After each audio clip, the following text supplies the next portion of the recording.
And welcome to BASA Connects for the week of May 2nd. I'm Ernie Morse with Business Association of San Antonio, along with my co-host, Jen Bonomo, the Business Association of San Antonio. Do you like my shirt I'm representing today?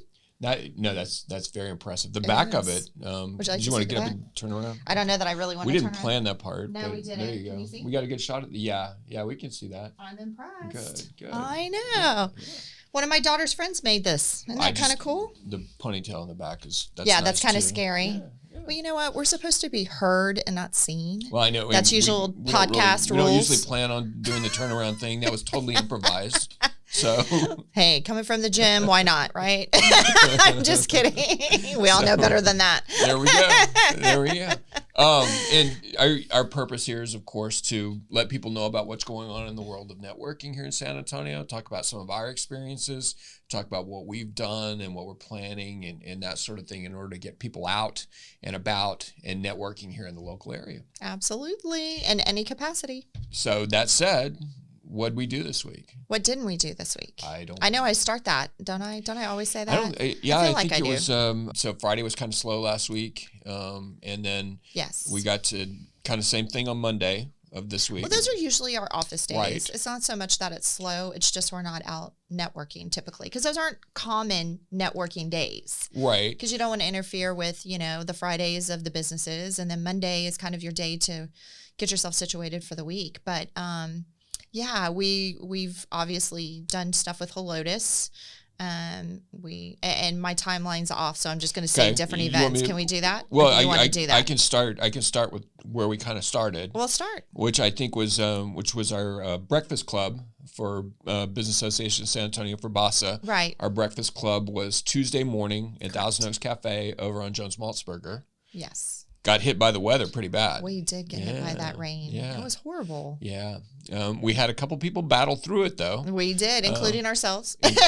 Including us. Yeah, we waited on in there. We're always up for some good chorizo, huh? Yeah. Oh, yeah. Well, that's true, too. That's true. I got that in my mind. I got that in my mind on Monday night. And I was going to swim in if I had to. There you go. Once I started thinking chorizo. Absolutely. But yeah, we had a couple of our members out there. It was a smaller group, but at the same time, we've talked about this before, sometimes smaller groups, it gives us a better chance to interact. True. Also, and the folks we got to talk to have been people who've really kind of stepped up in our organization, kind of new, but really want to participate. So it's a good opportunity for us to get to know them a little bit better. And for them to get to know us. Yeah, I don't think we're all that exciting, but it was good to get to know them.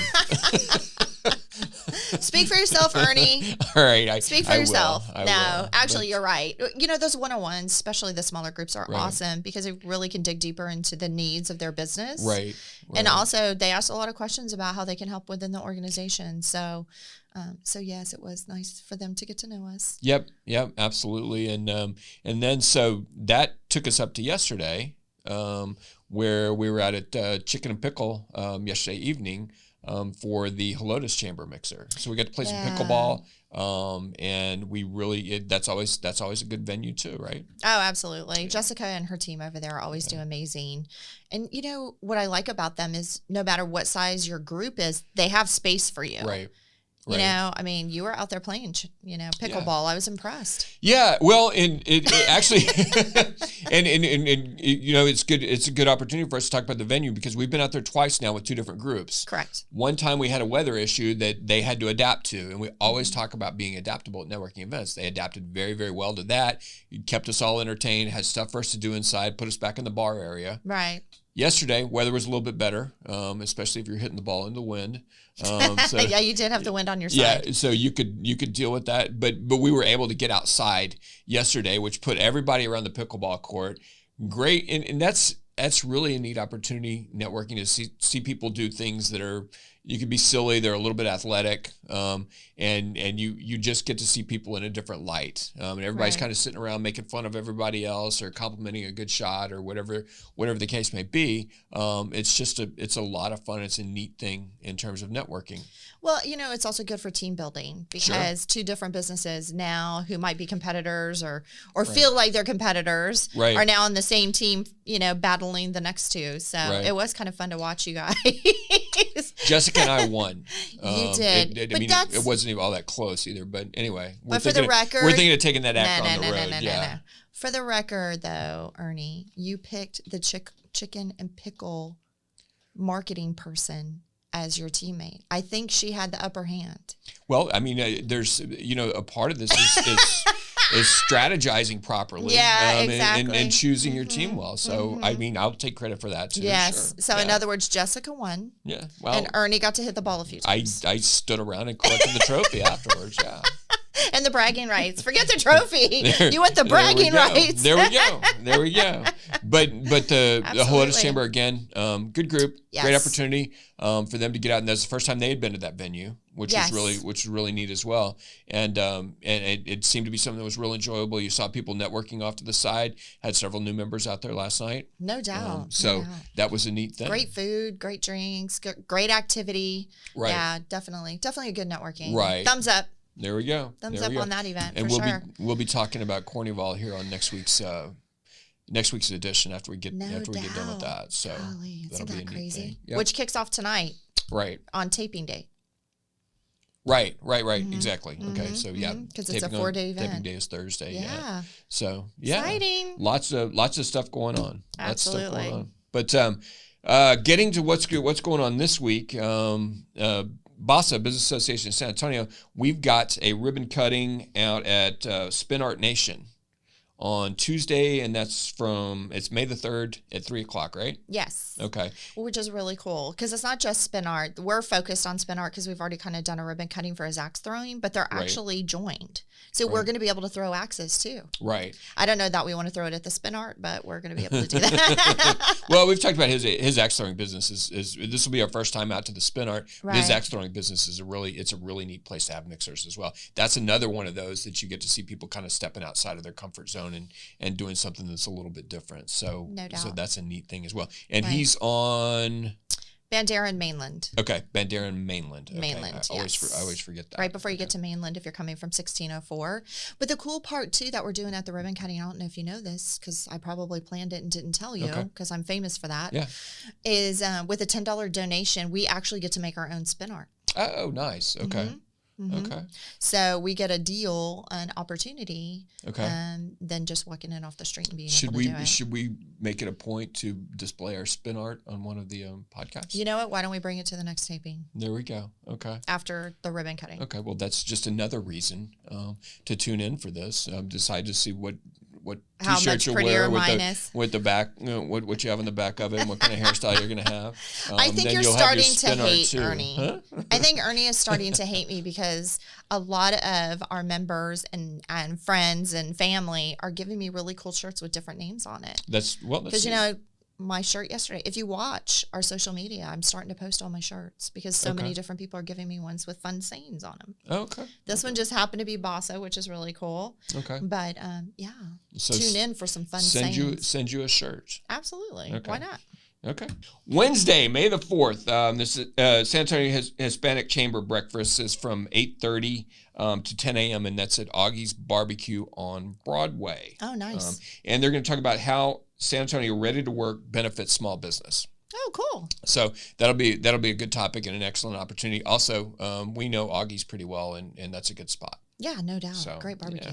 Yeah. Yep. And then coming up on Thursday, May the 5th, there's a meet and greet at Nestle's Tall House Cafe. It's at Calabar Commons, right? Okay. Hosted by Zenith Freedom. Oh, nice. Okay. Isn't that Ed Quisenberry? Yes. Awesome. Yes. Thank you for that. Yes. Thank you for that. Way to go, Ed. Good place. We might have to go try some cookies. There you go. That's a good one.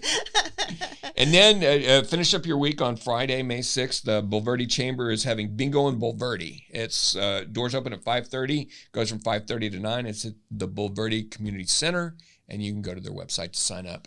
As we know, bingo is another one of those things that's kind of fun to do as a networking activity. Well, I was going to say, I'm really glad that we're seeing some activities that aren't just your typical go to a restaurant and have a cocktail kind of mixer. Right. Just, getting some different ideas, different thoughts. I really like that and seeing different styles. Yeah. And it's we've kind of always been like that with the culture of our organization is we've stepped out of the box and done some different things that you wouldn't normally associate with networking necessarily. But anything can kind of be networking if you make it that way. Absolutely. So, it's all how you position it for sure. Yeah. Yeah. Awesome. So Cool. last week we talked about how we started in our career in networking. Right. How we came about it, whether we knew we were doing it or not, what mistakes I made specifically, as I remember. I had my share. Well, and yeah, what we did, what we would like to do differently, and we talked Right. about a young man that we run into that was really networking well at an early stage of his career. This week, our topic is kind of more what we were like mid-career, based on our experience. What were you like as a networker? Somewhere in the middle. So you're 31 now. So when you were 26, what was your networking like? Wow. I know we kind of chatted a little bit about this, prior. I've always been that person that's had multiple jobs when I was younger. Yeah. And again, didn't realize I was kind of setting myself up to be where I am today as far as jobs go.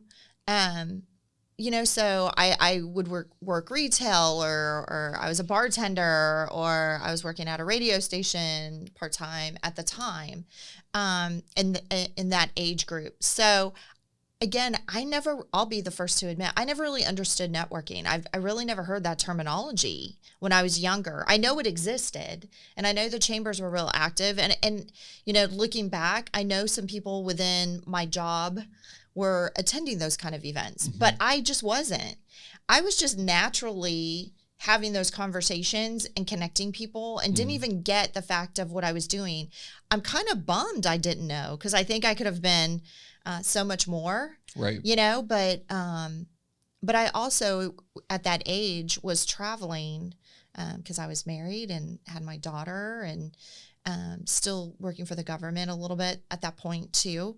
So, I see the relationships like within the military because some of those folks are now retired and reaching out to me now because they're seeing some of the stuff that we're doing. Right. And again, having those relationships are awesome because now it's helped grow things of today. Right. But again, I didn't really realize that's what I was doing. Right. So to say, the good, the bad, and the ugly, I made a ton of mistakes during that time because I was creating events and doing activities for my job, not necessarily for other people, but I was connecting people through those events and not realizing what I was doing. Okay. I know that sounds really weird, but that just shows where we were and our age and kind of where it's at. And I'm so grateful for those opportunities, but it was just natural conversation. Yeah. Yeah. It wasn't networking per se. Right. So, and we evolve. Yeah, exactly. We evolve, and I think a lot of times we didn't really define networking as networking. We just, you went out, you were supposed to go out and meet people at whatever job you were at the time. So that's and my experience was quite different again similar to last week. Yeah. At mid-career, and I was of course joking about us being in our 20s. I'm thinking of being a little bit older than that. Young family and that kind of thing. But at that point, I worked for a couple of different corporations, so it was very much a corporate thing where I was managing people and in some cases creating offices and new markets and that sort of thing. And at that point, you had to get out in the community because you're out of towner. And you've got to get involved with different organizations. I remember being in the Rio Grande Valley and in El Paso, where we would just have to find different things to do. Right. Primarily, it was print media. We were dealing with people in the car industry, so anything that was automotive related, whether it be a dealers association here in San Antonio or in the Rio Grande Valley or in El Paso, those were things that we would want to be at. I used to go to the auto auction all the time, which is really, if you've never hung out there, it's a really, really fun place to. Really? Oh yeah. It's really a neat place to be. But that's where all the car dealers were. Oh, makes sense. I think it was on Thursday every week here in San Antonio. So you would hang out there, and you great opportunity to meet people and network there, and get people to introduce you to other people. Right. So, but would you really consider it networking? Because that was just part of your job, and that's what I think throws me on it. You're in a job where you followed where you needed to be to meet the people so you can make the sale, so to speak. Just like kind of where I was creating the events, and I needed concessions, and I needed, entertainment, and I needed all these different activities. But at the time, I looked at it as like cold calling. Yeah. And, setting it up. It was like you were setting yourself up and making your event or in your case, your magazine or, what you were doing successful. But it was our job. It was a fun job, but it was our job. You know what I mean? It wasn't like I was going to a networking event, per se. Right. That would, and we, you would go to networking events in that case, but that was a part of my job that I chose to do, I guess. Right. Because not everybody did that. And we had unique opportunities to, I guess, based on a network, we had unique opportunities to be at the auto auction. Right. So I'm not sure what we called it, how we defined it, how we went about doing it, but it was a great place to be and a great place to get to know people. Right. We're at the auctions, and so anyway, that was part of what you did. Or anytime that they had an event, if they had a golf tournament, hey, do you need me to send people out there to drive the carts for you, or I'm playing. So we were always involved in that. Whenever they had. They had their various events that they were sponsoring, because you could stay busy doing that, especially when you're talking about automotive dealers. Oh, no doubt. You're going to be all over the place with the larger dealerships and that sort of thing. So we were quite busy going around and getting to their different events. Sometimes to the point where it could get tiring. Well, I just think about things like I was bartending and waiting tables. Yeah. And it was at a hotel. Yeah. So people who came and sat at they would be there on business, or they sat at the bar and had their dinner because they were by themselves or whatever. And it became a conversation. So then I had a connection. Right. And that's why I'm saying it was just kind of my job at that point. Retail, the same thing. I'm selling clothes, and people would call and be like, hey, and become your friend. And then you find out what they do. And of course, they're calling you because they want to make sure you have their size. And you're talking to them. And then now all of a sudden you have this connection. And that's why I get thrown from it, because truly it was my job, but I thoroughly enjoyed that aspect of it. Sure. And I mean, in that case, what you're thinking of is how do I separate myself from a competitor? Right. How do I get to places where this publication or in your case, another company where they might not be? Right. What can I do that's a little bit different that everybody's not doing? And that's kind of what we're talking about today anyway. Right. I mean, why should you sign up with a chamber or BASA or a BNI group? This is another way for you to attain business and just to broaden your scope. Exactly. So that's what we were about back then. But the one thing that I think it differs from what we talk about a lot today is it was very specific and very focused. Correct. Especially, in my case, I was going to places where my clientele were. Rather than really thinking of it as it evolves. Right. Now we're thinking of it from a more broad-based perspective of, how do I just increase my sphere of influence, if you will. Right. And we talked about last week, we met with someone and we didn't know what we were going to do with them. We didn't know how their business would coincide with ours, and maybe they don't. But at the same time, the more stories you hear, the more people you listen to, you just broaden your base. Right. You meet people who know people, and I was watching that happen last night. It's true. Really, I mean, we see that happen every time we're at an event. I may not be able to help you, but let me put you with somebody who can. Well, it's also interesting too when you ask those questions, because a lot of times we assume this is the clientele they want. Yeah. Or we assume this is what they're looking for. Right. And then you have the conversation and you're like, wow, I would have never thought. And they give you a different perspective to look at things. Right. And I thought, golly, there was one in particular last night. And I thought, wow, that's not who I thought your clientele was. And so I asked him to elaborate, kind of why that direction. And what it was is that market is so saturated that they had to go look for a niche. Okay. Within that, to be able to target someone new that their competitor, or I shouldn't say competitors, but people in their industry were targeting. So it was kind of interesting. It's funny you said that. I think we're probably talking about the same guy, and he probably got tired of both of us grilling him.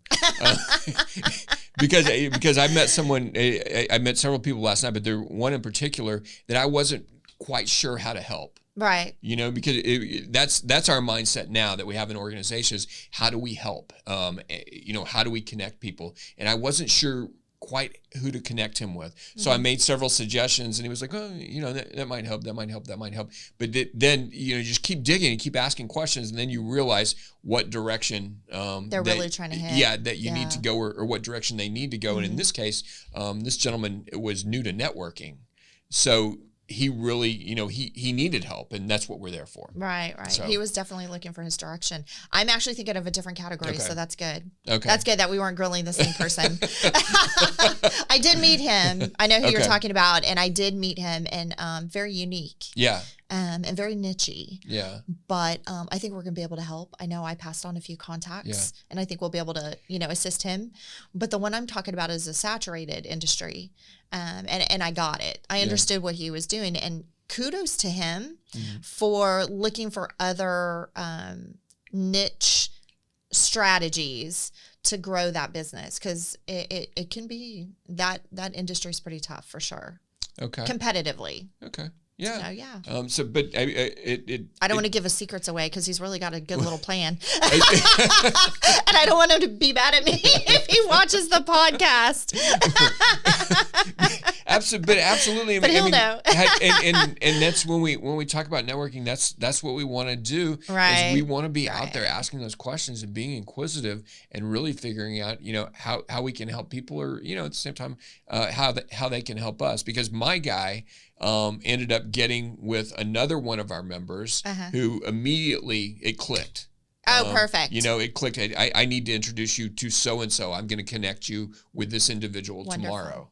And then that member pulled me aside and he says, yeah, I think this guy will help him because, again, the person we're talking about is kind of new to networking. And this guy's been a networker for a long time. They have the same interests. It's ideal. Oh, wonderful. I love hearing that. When you see stuff like that happen, it's really, it's a charge. It's I know. Rewarding. Yeah, I know. It's rewarding. We love it. Especially when you start out and you're thinking, where does this fit? Yeah. And to eventually kind of figure that out is a fun thing as well. Absolutely. So, there we go. You never know. You ready for a question? Oh my gosh, no. Because we didn't talk about this, so I don't know what we're up for. Go ahead, hit me with it. Hit me. Well, and I selected this question because it kind of builds on the one that we were talking about last week. Whenever, if you remember, last week's question was, do I go to a bunch of networking events when I start, or do I go to specific things? Right, I remember that one. And this question is from Mike H. Okay. And he asked, when I attend a networking event, how long should I give the particular group before I make a decision as to whether it's a sink or swim, whether I join or not? Oh, wow. How much time should I spend? Should I devote to this before I figure out whether it's something I want to be a part of on a more consistent basis? Interesting. Well, I think it really goes back to you, Mike H. As far as your expectations on what that group is going to provide. Is it, how many leads are important to you? How many times does this organization meet? Are the attendees of the category that you're interested in? Some people want realtors, some people want owners, some people want the HR people, so are those people attending that organization? So I would say, you got to give everything a fair shot. One attendance is not going to cut it. But I also know some of the organizations have restrictions on that. Because I know I've attended a couple of events where they've told me that they allow non-members to go to 2 events, and then you've got to be a member. Okay. We've never done that with BASA, right? But I do know that some organizations have those rules. So, I think it goes back to you on your expectations on what you're receiving at those events. Me personally, I used to love the big groups. I'll be the first to admit that. I wanted 70, 80 people there because I felt like I walked away and I met maybe a quarter of them, not even the whole group, but I felt like, wow, I met some people, maybe there's some potential because of the industry that we're in.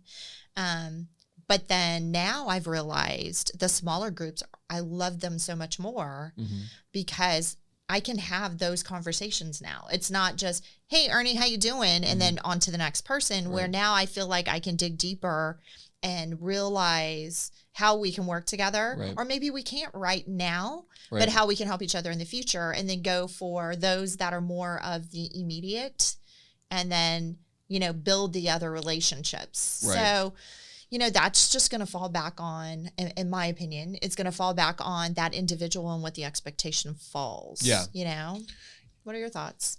I think we talk about this a lot, and I don't think we've touched on it for a while, but I think it's important whenever you go to a networking event for you to really define what you're there for, Right. and set some clear expectations. I like what you said about how often do they meet? Does it fit into my schedule and that sort of thing? Those are the nuts and bolts of it, and I hadn't been looking at it necessarily from that perspective as much. I would think of it more from a perspective of what am I getting out of this? Or are there people who within the group who are approaching me? Is the leadership of the organization, do they seem committed to helping me once I join? Right. Has anybody come up to me and asked the questions that we talked about a few minutes ago, asking Right. people, as people come up to me and dug a little? It doesn't necessarily have to be the president of the organization, Right. the person who runs it, but within the organization, are there people who are making an effort to bring me into the group, and is it a place where I'm going to feel comfortable like that long term? Granted, you've got to put your best foot forward and maybe step outside of your comfort zone to a degree. But once I do that, am I getting anything of substance out of it? Right. Are people, or am I setting meetings afterwards that are productive? Right. Those kinds of things would be the things that I would look for. But specifically to answer the question, I don't hate to generalize too much, but I think that basically after two, if you've been to two events, I think you ought to have a pretty good idea. Well, again, I think it's the type of event you go to. Because I'll use us as an example, and I'm sorry to do this, but our breakfast club isn't really an event. Right. It's kind of an open door for anyone to come and Right. join us for breakfast and have that one-on-one with us. Right. Compared to our mixer where multiple businesses are showing up. And, Right. Or is it a speaker? Right. Not even our events, because we don't have a lot of hands-on speakers that come in Right. often, but we do. But is it, am I going to a luncheon because I like the topic that the speaker has? Because there's not a lot of networking going on. There's a time before and a time after. So I really believe that, it goes back to kind of what type of events do you feel you're going to get the most out of? Because an organization can have a variety of events, and depending on which ones you attend with that organization is going to dictate it. Well, and unless it were a topic that I was really interested in, I don't know that I would, when I'm evaluating a new organization, I don't know that I'd really want to go to the speaker type event. Right. I would tend to want to go to something that was a little less structured, or maybe a B&I group. Mm-hmm. You're going to see basically the same thing 2 weeks in a row, so you'll have a pretty good idea there. Right. Right. More and structured. They're going to be extenuating circumstances, but I think if somebody came to our breakfast club and a mixer, I think they'd have a real good idea about what BASA was about. Maybe. And I think with the criteria that I would set in my mind, which is why we do things the way we do it. Right. I think we'd fulfill those. I think they would meet a lot of different people. I think we would ask them questions about their business. I think we'd have a good idea about how it operates. So based on that, then go to the criteria that you set forth. Is our schedule conducive to theirs? Right. Because maybe we usually meet on Tuesdays. Some people that doesn't necessarily work for. So those things are things to take into consideration. That's just using us as an example. But there are no absolutes necessarily. But I think that you can get a general idea about the culture of a particular group in two events. Yeah. I would say. I mean, I could see that. And it just, again, it depends what's important to you. Yeah, and we talked about this last week. I think there are certain instances where you can tell in the first event, this is not the group for me. I agree. And that doesn't mean it's a bad group. This is just not the group for me. It's so structured. It's not structured. Yeah. it's whatever. Yeah, I agree. And even after one, this is the group for me. Yeah. You still might want to attend a second one, Well, like a different sort of event. Well, and part of it too, when we talk about the days, some people you and I know, they're only at the breakfast. Right. And then you have some that can only do the happy hour. you know, because of their personal schedules, or, you know, I'm picking up kids, or I drop the kids off, or whatever the case scenario is, or I have that Monday morning meeting or Tuesday morning meeting, and it's a standing meeting with my boss, or, you know, whatever the case is. So that's the other part, is how diverse are the meetings within that organization to be able to accommodate, you know, do they only do breakfasts? Do they only do happy hours? Is it only lunches? You know, how often do they get together? Is the charitable factor important to you? Do they that's a great point. You know, do they do things that are giving back to the community, you know, or is it the big events? Right. You know, we've seen people that we see once a year at our golf tournament. Well, they love it. That's their thing, because they're in the medical industry, or they're in a specific. And so that's their Kickstarter, their passion. They go to multiple networking groups, bigger events. Right. And that's the only time you're going to see them. Well, you bring up a good point. It makes me think, as one thing that you might do to establish your criteria and make sure it's being met is have a list of questions. These are things that I want to know about, and the give back's a great one. That's something that we talk about a lot, and of course we have a lot of organizations that are very involved in the community. So if that's something that's important to you, you know, make that a question. Right. How often do you meet, and you know, establish your criteria that way. So that's a good point. Yeah. And another thing too that I always try to do when people are new is when you put them with another member, like I don't describe our organization. Because I mean, let's be honest, it's your organization. You're most passionate about it. You'll, you know, sell it. It's your product, whatever the case scenario is. You're going to be more passionate about your business. So I always like to leave them with a member. Sure. And tell them to ask the member the questions. Right. Because they're going to be honest, and I'm going to walk away, and they're going to tell you exactly what you want to hear, compared to me, you know, talking about what BASA's got to do, you know, offer. Right. I'll add to it. Right. But more than likely, the member is going to be the person that sells it for you. Sure. Mm-hmm. And I mean, that's we've got a great membership in terms we of do. We're so blessed. Yes, we are. Absolutely. No doubt. Absolutely. So hope that answers the question. We did dance around that one a lot. Yeah. There's a lot to take with that. Yeah. Mike, I hope that helps. Yeah. Now he knows. Now he knows, yes. If you didn't know, now you know. So I think we got anything else?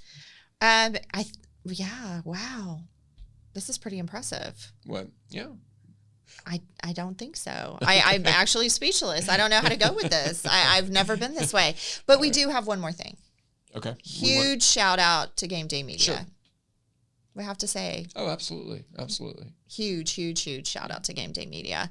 If you need anything from audiobooks or audio podcasts. Right. Anything equipment-wise, whatever, they are amazing. Right. You want to give Nick and John and Kate a call over here, or Michael too. Absolutely. They're great. There you go. All right. See some of their work. If you're going out to Cornwall, some of their work is going to be up on the big screen. That's true. Let's give them some bragging. Yeah. It's going to come out after Cornwall, but hopefully you saw some of that. If you were at Cornwall, you saw the video that they did, which we've seen a preview of, and it's excellent. Absolutely. Yeah. And the other thing I'm going to tell you is because of the timing of our podcast and how we tape and the dates that we select, go to our Facebook page, because we do post some of the photos and some of the activities while it's happening. Right. So we're going to get better at doing that as well. And then visit us on our YouTube channel. Go find BASA Connects, like it, watch it, subscribe. See it, subscribe. Subscribe to We're our learning YouTube. I'm yes. learning YouTube, I have to be honest. I'm being taught something every week we walk in here. This internet stuff is pretty impressive. Social media stuff is pretty impressive. And if you'd like for us to talk about one of your events, come out and visit you. You can give us a shout at 210-549-7190. Or email us. We'd be happy to, if you just have a question, we'd be happy to help you. Love to learn more about your organization or your event. No doubt. And also we'll post it on our BASA Connects page. There we go. We've done that too. So send it over to us. And then last but not least, I do want to do this last plug because of Game Day Media. Go to the BASA website, look at the calendar, and we have 3 days of Better Your Business in May coming up. And one of them is Game Day Media going to be out to teach us about the social media aspect of it. So if you want to learn for your own business about, the TikToking and the Facebooking and the Instagramming and the Twittering. TikToking, is that a new term you It's just made mine. up? I think Yeah, I need there to you keep go. it. That is All right. mine. What It's do you on have to tape say? right now. Copyright, and that it becomes yours, or I stick don't the know. program? All right. I don't know, but when we get done with this taping, Right. I'll definitely look into it. Okay. But any of those social media aspects, Cade is going to be there to teach us some stuff. So I'm really excited about that. There we go. There you go. All right. Well, Finish us off, Ernie. there we go. I think that wraps it up for this week. Well, if you're not going to say it, I'll say it. Have an eventful week. I was going to say it. I beat you. All right. Bye.